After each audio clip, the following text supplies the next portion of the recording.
Bonjour et bienvenue dans Amis, le podcast où on va tout au bout de la Terre du Milieu et on ne revient jamais. Dur. Cette semaine, dans Amis, on va explorer le dernier volet de la saga du Seigneur des Anneaux. Quand j'ai lu le dernier volet de la saga du Seigneur des Anneaux, j'ai pleuré pendant toute la lecture quand j'étais adolescente à l'idée de quitter cette saga. J'imagine que ça te fait exactement la même sensation à l'heure actuelle. Tout à fait. De joie. C'est ça, je pleure à l'idée de devoir voir ce film au moins 2 fois.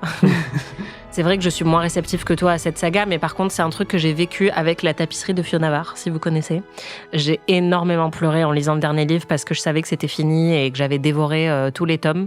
Donc, je ne te juge pas du tout. Quel souvenir tu as du Retour du Roi, que tu as vu donc, si je ne m'abuse, à l'adolescence et plus depuis? J'ai aucun souvenir. Je sais désormais que c'est là qu'il y a l'araignée géante, puisque je ne l'ai pas vue dans le 2e film, donc j'imagine qu'elle va être là. Est-ce que c'est une araignée? Qu'est-ce que ça pourrait être d'autre? Je sais pas. C'est une grosse bête. C'est Ok. une grosse bête noire qui a beaucoup de pattes. Et beaucoup d'yeux, a priori. Mais je sais qu'il y a aussi une araignée géante dans Harry Potter, donc peut-être que je confonds les deux. Oui, mais bon, ça...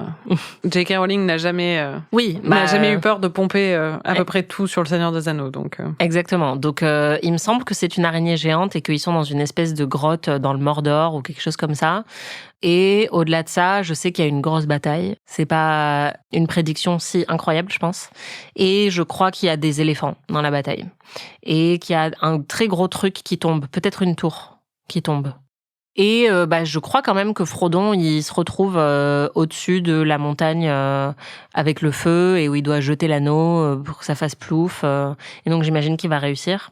Et je crois qu'à la fin, ça se termine bien. Tu m'as déjà spoilé que Merry et Pipin vont tous les deux survivre et retourner dans la comté. Mais ça, je m'en veux énormément. Je suis à peu près sûre qu'il y a une scène avec le bateau de l'immortalité. Et donc j'imagine que... Moi, je pensais que Arwen et Aragorn partaient dans le royaume de l'immortalité, mais peut-être que Arwen part toute seule. Et du coup, ce serait hyper triste parce qu'il aurait fait tout ça pour rien et elle l'aurait attendu pour rien.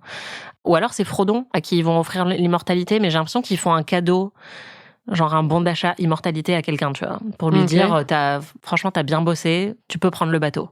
Il y a un autre truc qu'on n'a pas encore vu et pour lequel j'ai très hâte, c'est Saruman qui tombe de sa tour et qui fait trollololol, comme dans la vidéo YouTube. Voilà, et j'imagine quand même, j'espère que quelqu'un va mourir. Tu penses qui? J'aurais dit Merry ou Pipin, mais du coup non.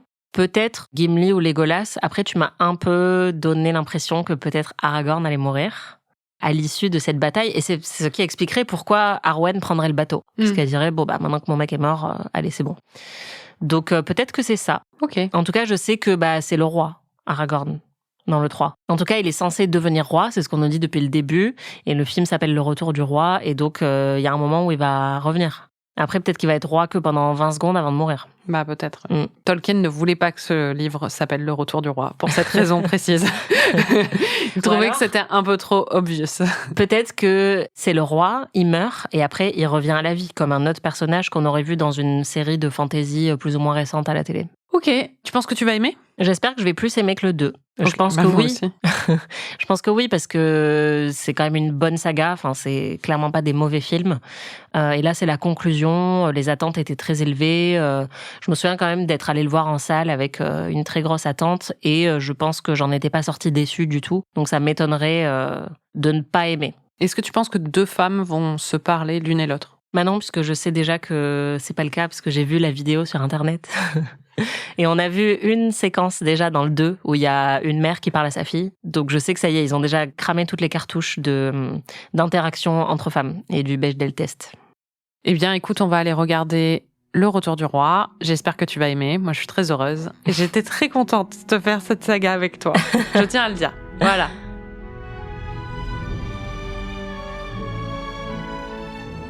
Amis est un podcast d'Anaïs Bordage et Marie Telling, produit par Slate Podcast. Direction éditoriale Christophe Caron. Production éditoriale, prise de son et réalisation Aurélie Rodriguez.